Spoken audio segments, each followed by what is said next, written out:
Hi everybody. As many of you know, I am currently with the Tainos, and they are the focus of my studies at the moment. So let me introduce you to this figure.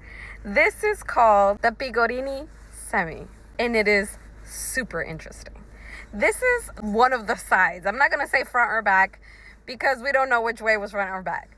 This is basically the bat-like. Some people think it's a skull, but to me it looks more like a bat. This is the bat-like side, and we see it seems to have earrings. And we also learned in the other videos that it has glass beads. It has green glass beads all around the eyes, and these are Venetian glass. This is the other side of this figure, and we see a human like face. These here are basically hands like this. This side also seems to have earrings or Venetian glass. And this is a fabulous side view of the figure. So we see here, this is the bat-like side of the face. We see the middle partition, and then here is the human side with the little cap. And I hope you can see these and it's not like blurred in the top, but here are all three sides. So here is the bat-like side view, and then here is other view of it. So originally it's described as a semi. However, as we unravel what this figure is, it becomes very clear that this is not a semi. If we turn the figure upside down, we'll notice that inside is a wooden base. And this is a belt.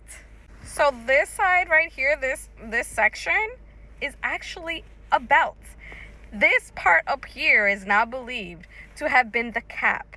So this is what a Cacique would have worn on his head. And this would have been amazing to see, especially for the Spanish who have never seen these kinds of figures. So imagine that this is the front of your head, but then this would be the back of it. And then with that belt to match, no wonder Bartolome de las Casas was like, it was a wondrous sight to see the caciques and their regalia. So I did some digging and I found a study from Cambridge University from September of 2017 that talks exclusively about the history and makeup of, we're going to call him the semi, even though we know that that's not what it is. So we already established that we know that it's made up of Caribbean seashells, European glass, but it's also determined that this face right here was made of horn, and it was assumed that this is rhinoceros horn.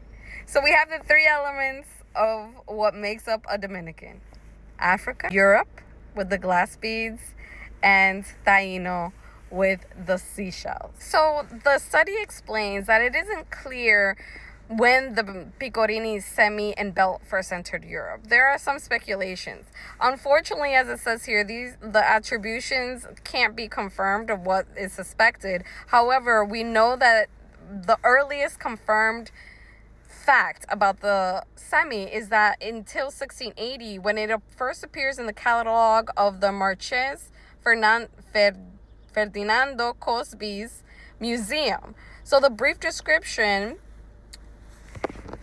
clearly captures, so it's down here now, clearly captures its features and says, idol from the West Indies with two faces, all made of minute worked rings of bone of various colors. And then given that an earlier catalog of this museum in 1677 didn't mention the semi, so the conclusion is that the semi ended up in Italy between 1677 and 1680. And as it says all the way in the bottom, there's still further work that needs to be done in terms of the documents of the collections. At that time in 2017, they didn't have yet the conclusions of those documents. So we know that this collection, Cospi's collection, was transferred several times, and this caused a problem because they lost the history of this artifact.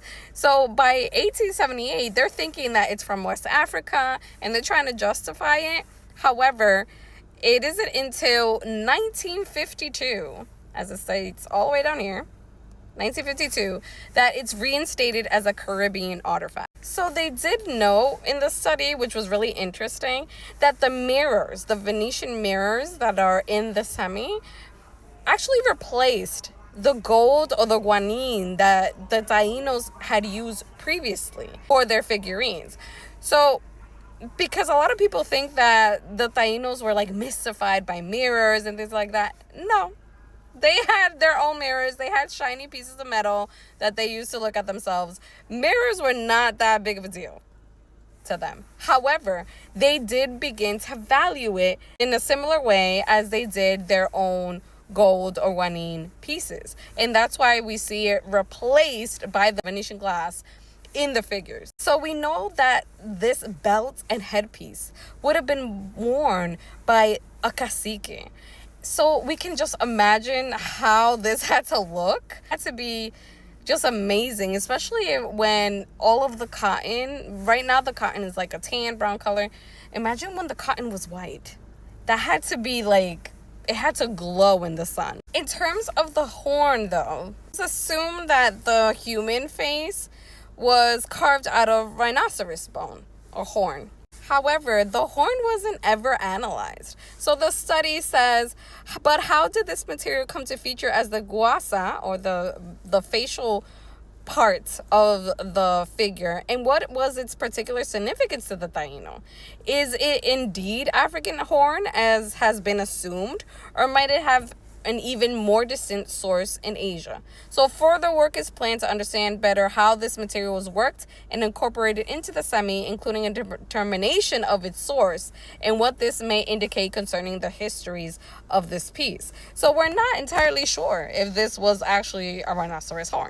But they did determine that there were other materials in the figure. So it says other materials comprise compact bundles of coarse fibers inserted into the dome, support position between the two heads, and they eventually found that within it were green feathers. So if you see here, this was what was packed into the dome of the human face figurine. This figure is still housed in Italy, like many of the other Taino pieces that have been found and have been cared for. And unfortunately, it has never been returned in the last 300 years approximately. We're hoping that at some point in time, all of these figures will be returned home.